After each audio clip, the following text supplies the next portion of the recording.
Let us imagine that you and your loved ones have decided to have a little Emily in Paris getaway in the City of Lights. Naturally, you'll want to start your sojourn with a little shopping on the legendary Champs-Élysées, walking past the Art Deco and Belle Époque buildings that make Paris feel eternal and unchanging. However, what you might not know, as you stroll between boutiques and cafes along what locals still call the most beautiful avenue in the world, is that the romance you're experiencing has become a commodity purchased by foreign buyers who've transformed residential neighborhoods into investment portfolios. A group of Qataris have quietly become the avenue's second-largest landowners after the French government itself, part of a broader strategy that's turning one of the world's most iconic streets into an asset managed from boardrooms thousands of miles away, while local families flee to closet-sized flats they can afford. In today's episode of Old Money Luxury, we'll take you straight to the heart of secret Parisian finance, demonstrating how a nation quietly snatched up a World Cup and even moved to November, engineered the quiet conquest of Europe's most fashionable avenue.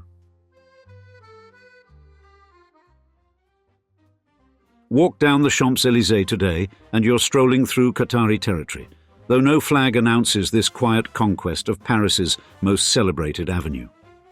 More than 390 meters of storefronts along the 1.3-kilometer commercial stretch now belong to a Gulf nation of 3 million people whose grandparents dove for pearls.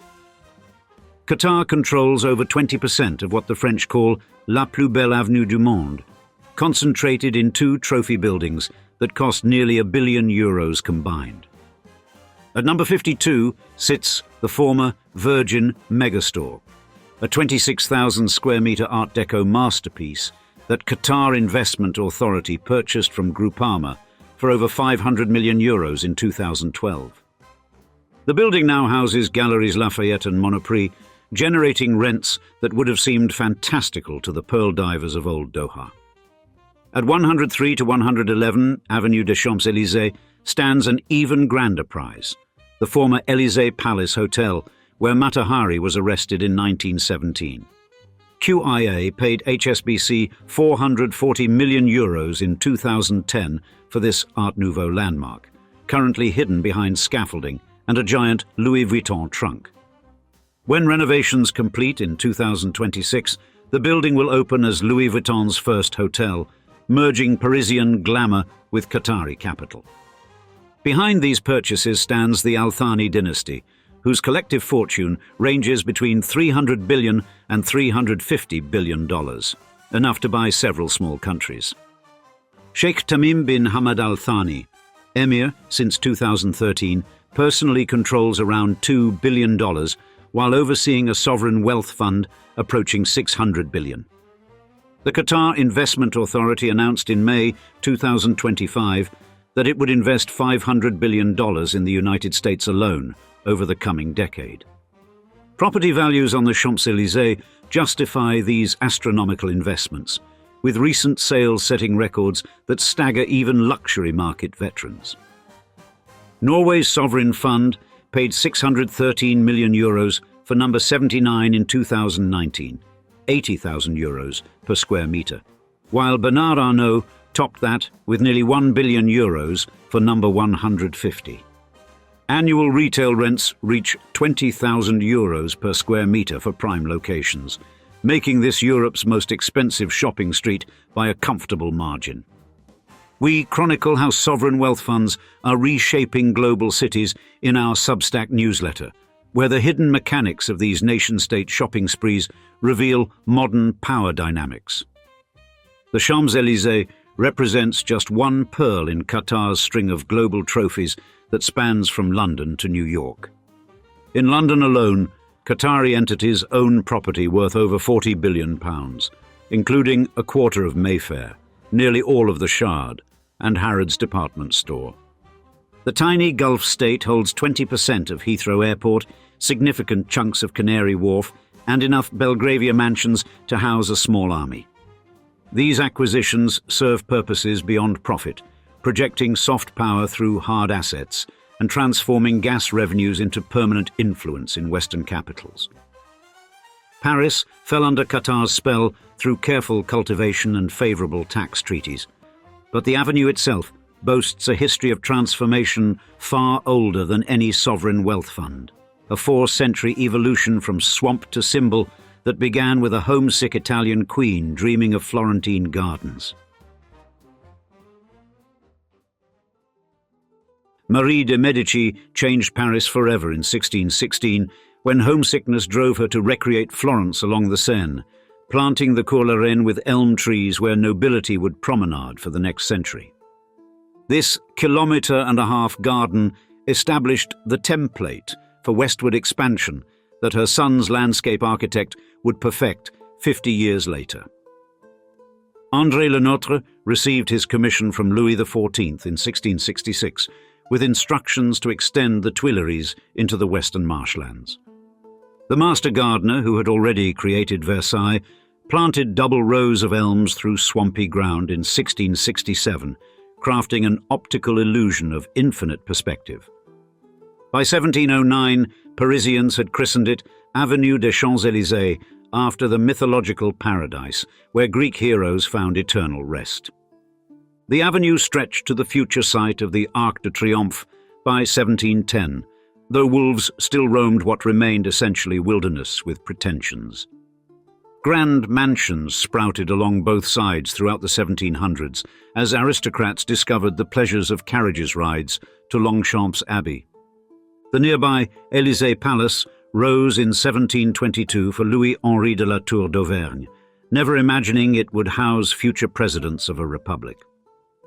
Paris installed Swiss guards in 1777 to protect strollers from the thieves who emerged after dark along what still bordered the Grand Sewer. Napoleon Bonaparte transformed everything in 1806 when victory at Austerlitz inspired him to promise his soldiers triumphal arches for their homecoming. His Arc de Triomphe would dwarf Rome's ancient monuments at 160 feet tall, though Napoleon saw only foundations before his empire crumbled. Workers erected a painted wooden facade for his 1810 wedding procession with Marie-Louise of Austria, fooling nobody about the incomplete monument. Louis XVIII resumed construction in 1823, but the Arc required until 1836 and 10 million francs to finally crown the avenue. Paris claimed the Champs-Élysées as municipal property in 1828, immediately installing Europe's first gas street lamps and earning its City of Light reputation.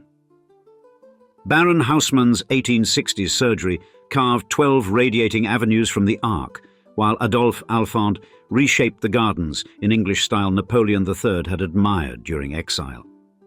The 1900 Universal Exposition gifted Paris the Grand Palais and Petit Palais, permanent Beaux-Arts jewels that elevated the avenue's cultural status. Victory parades after World War I established July 14th military traditions, though Nazi boots would march the same route from 1940 to 1944.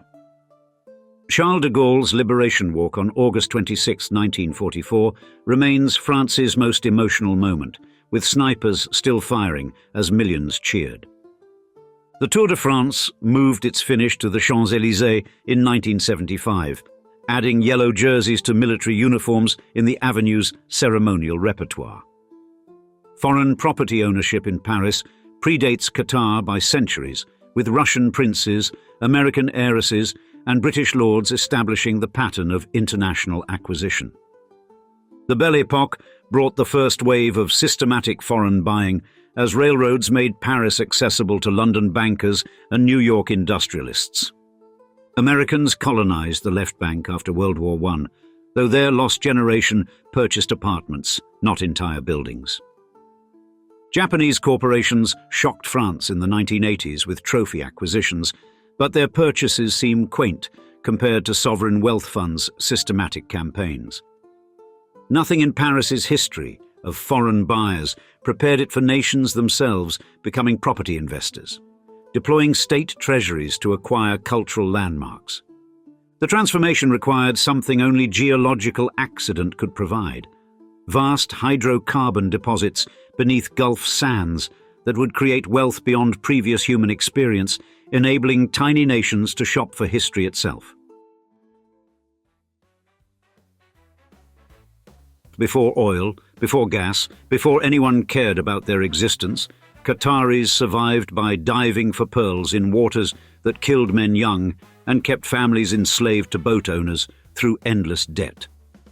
The al-Thani family ruled this impoverished peninsula since the mid-1800s, governing a population so poor that British colonial administrators barely bothered mapping their territory.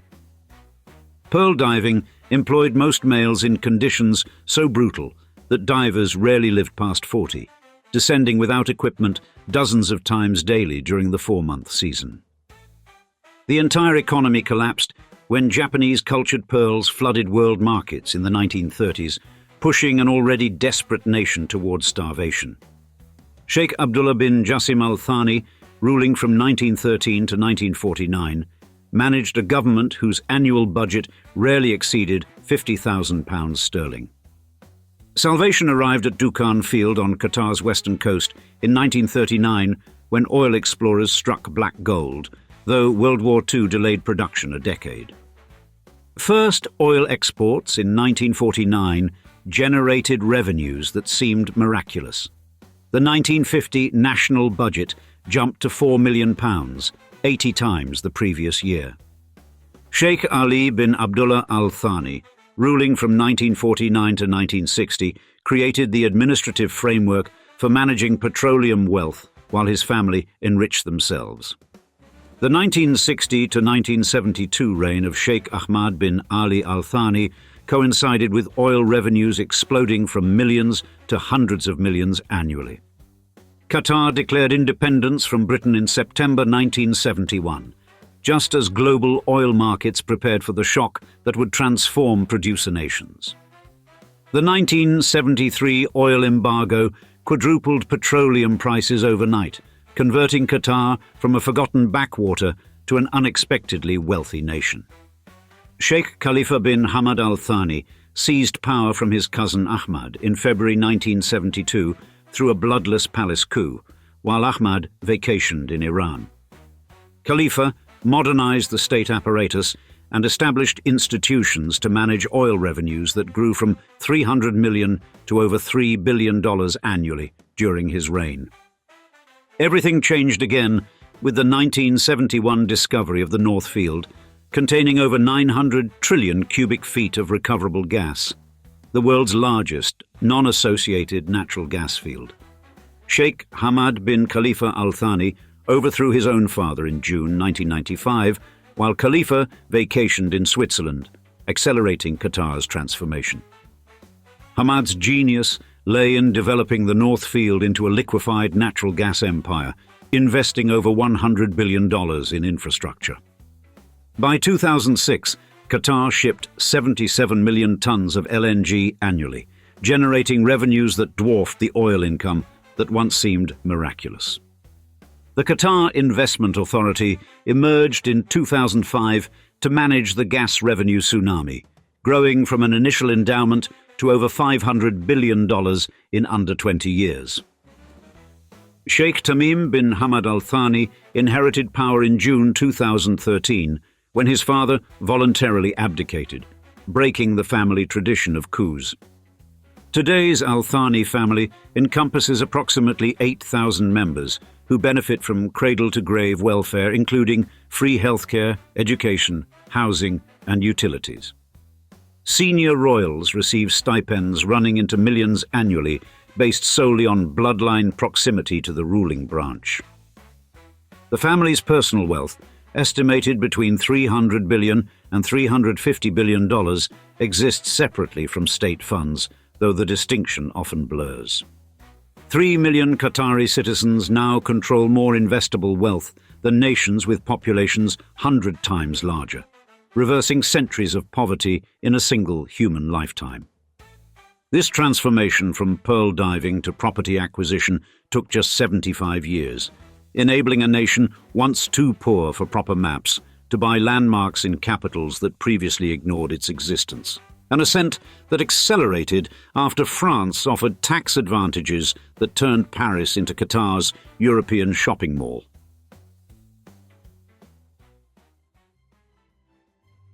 France rolled out a golden carpet for Qatari money in 1990, signing a tax treaty so generous that French investors might have wept if they'd read the fine print.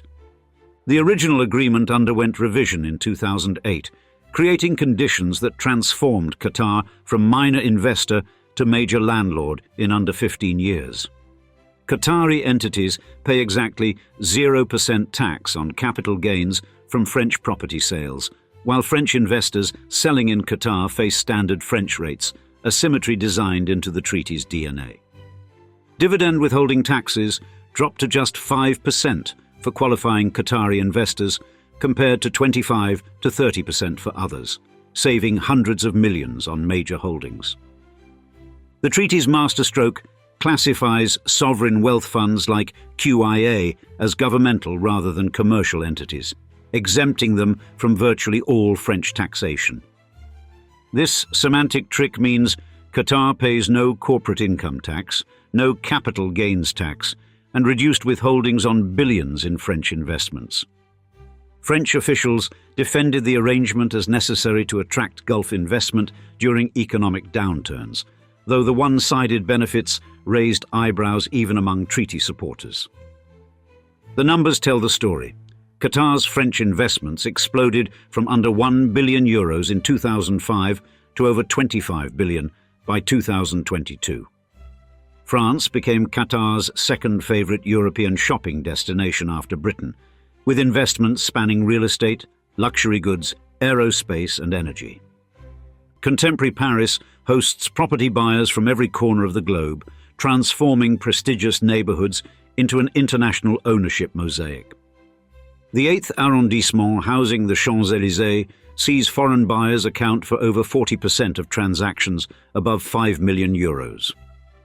Russians dominated luxury purchases through the 2000s before sanctions curtailed their buying, though many properties remain in relatives' names.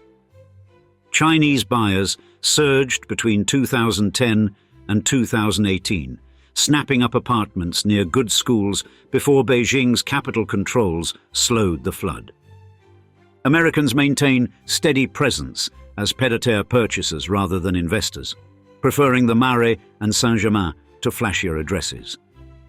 Lebanese buyers persist despite their nation's economic collapse, often using complex offshore structures that obscure beneficial ownership. Gulf state nationals, Qataris, Emiratis, and Saudis represent the fastest-growing segment, viewing Paris property as both investment and cultural trophy.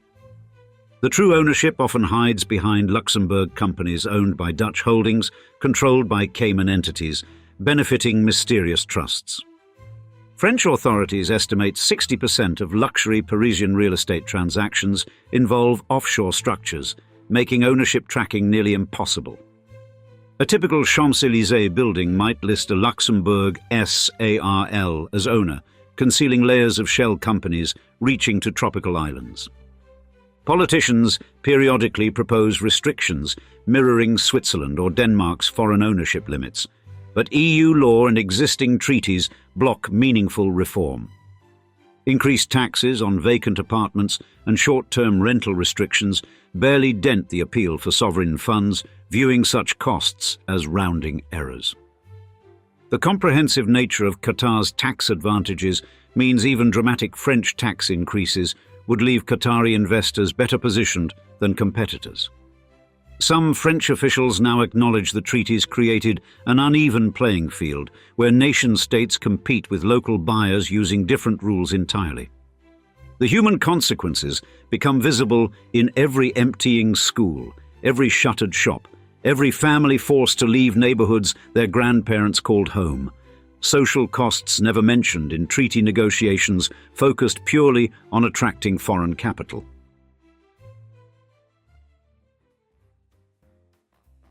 Paris bleeds families while Qatar counts profits, with the 8th arrondissement losing half its population in 50 years as sovereign wealth funds collect empty apartments like trading cards.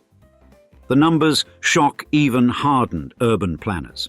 67,897 residents in 1968 crashed to 35,418 by 2022. Over 36% of apartments sit vacant or serve as occasional pieds-à-terre for foreign owners who visit Paris fewer days annually than most people take vacation. The Robert Estienne School closed another class in 2024, surviving only through a special music program that attracts students whose parents endure hour-long commutes. There are very few families here, one parent explained while watching her child in an emptying playground. Where could they even find a place to live? Jeanne de Hautser, the 8th arrondissement's conservative mayor, fights her own party to create 23 public housing units on Avenue Georges V, while fielding requests from 2,000 families. Social housing represents less than 4% of the district's residences, compared to 46% in working-class arrondissements, where families cluster in increasingly crowded conditions.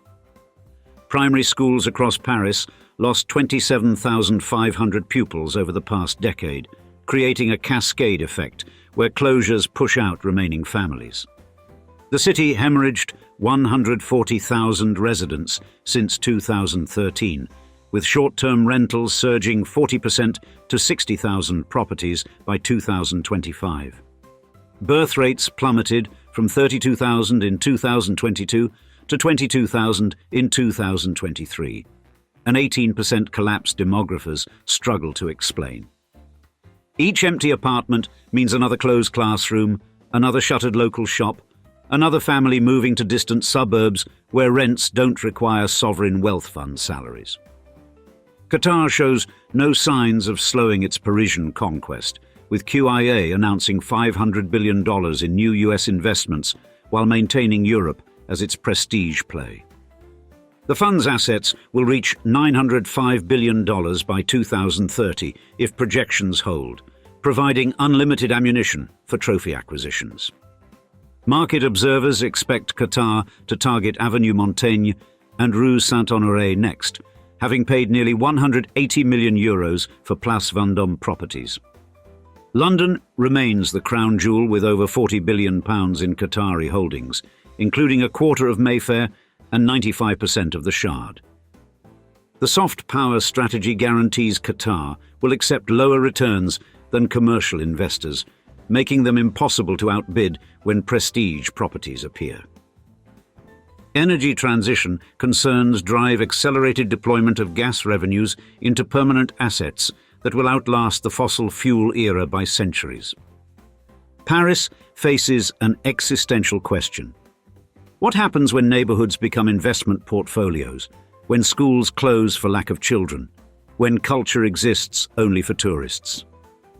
Politicians propose Swiss-style restrictions, but EU treaties and France's own tax agreements make meaningful limits nearly impossible without wholesale policy reversal. The circular irony stings. Qatar sells gas to French companies, then uses the profits to buy French landmarks that French law ensures they hold tax-free forever.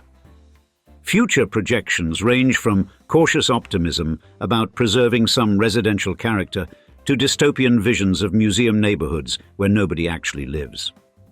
The Champs-Élysées embodies this transformation, once symbolizing French democratic ideals, now representing a new colonialism where nations conquer through sovereign wealth rather than armies, buying history itself from societies too financially stressed to refuse, turning the world's most beautiful avenue into a memorial to the 21st century's greatest victory, the triumph of capital over community. And now, we'd love to see you in the comments.